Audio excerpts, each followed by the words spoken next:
आदमी ने एक फल तोड़ा और उसका आनंद लेने ही वाला था, लेकिन तेज तर्रार मुखिया ने तुरंत अपनी शपथ बढ़ा दी, क्योंकि एक नागरिक के रूप में श्याओ ओ केवल जमीन पर पड़े सड़े हुए फल खाने के योग्य था और इन अच्छे फलों का आनंद केवल उच्च पदस्थ पक्षी मानव ही ले सकता था। पक्षी मानव हर महीने एक बार फसल काटने आता था और आज वह दिन था जब वह फसल काटने आया था। संतरी ने हॉर्न बजाया और ग्रामीणों ने तुरंत ही चुने हुए फलों को इकट्ठा किया और स्वर्ग में गहराई तक जाने के अवसर के बदले में भगवान को प्रसन्न करने की प्रार्थना की। श्याओ ओ को छोड़कर सभी के पास यह अवसर है, क्योंकि वह बिना हाथों वाला एक विकलांग व्यक्ति है। ऐसा व्यक्ति स्वर्ग में गहराई तक जाने के योग्य नहीं है। लेकिन श्याओ ओ ने भाग्य पर विश्वास करने से इनकार कर दिया और पक्षी मानव ने मुखिया को एक पैकेज दिया जिसमें वे देवदूत पंख थे जिनका उन्होंने सपना देखा था। जब तक आपके पास यह है, आप स्वर्ग में उड़ सकते हैं, लेकिन पंखों की केवल एक जोड़ी है। जब सभी लोग जमकर प्रचार कर रहे थे तो मुखिया को अचानक पता चला कि श्याओ ओ गायब हो गया था। पता चला कि जब सब लोग ध्यान नहीं दे रहे थे तो वह चुपके से लाल फलों की बोरी में छिप गया था। स्वर्ग में गहराई तक जाने का यह सबसे कारगर तरीका था जो वह सोच सकता था। उसने आसमान को करीब से देखा और कल्पना करने लगा कि स्वर्ग कैसा दिखता होगा। उसने सोचा कि यह लंबी हरी घास से ढका होगा। वहाँ ग्रामीणों का एक समूह रहता था जिसे उसने लंबे समय से नहीं देखा था और शायद वहाँ उसके माता पिता और उसके सबसे अच्छे दोस्त भी होंगे। जब उसने इसके बारे में सोचा तो वह अपने गंतव्य पर पहुंच गया और वह बोरी से बाहर निकलने का इंतजार नहीं कर सका। छोटे से छेद के बाहर उसे अपने सपनों का स्वर्ग नहीं दिखाई दिया। इसके बजाय उसने जो देखा वह उसके रहने की जगह से भी ज्यादा उजाड़ था। यह जनजाति का सबसे अच्छा व्यक्ति था जो पंखों की मदद से अपने सपनों के स्वर्ग में आया था। वह ऊपर चढ़ गया,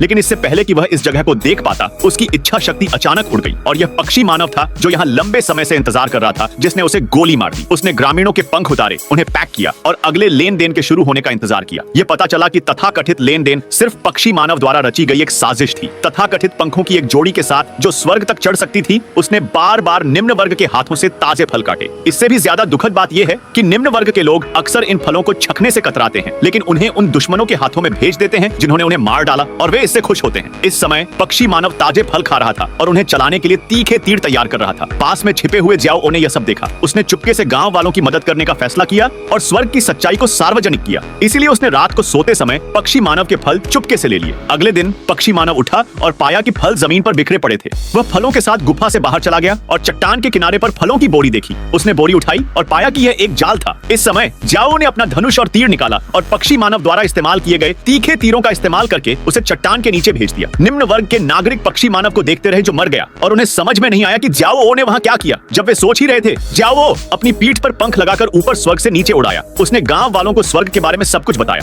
लेकिन किसी ने उस पर विश्वास नहीं किया। इसके बजाय उन्होंने ज्याओ ओ के पंख छीन लिए और अपने सपनों के स्वर्ग में उड़ गए। ज्याओ ओ को जमीन पर अकेला छोड़ दिया। ज्याओ ओ को कोई परवाह नहीं थी। वैसे भी उसे अब उस जगह की कोई परवाह नहीं थी।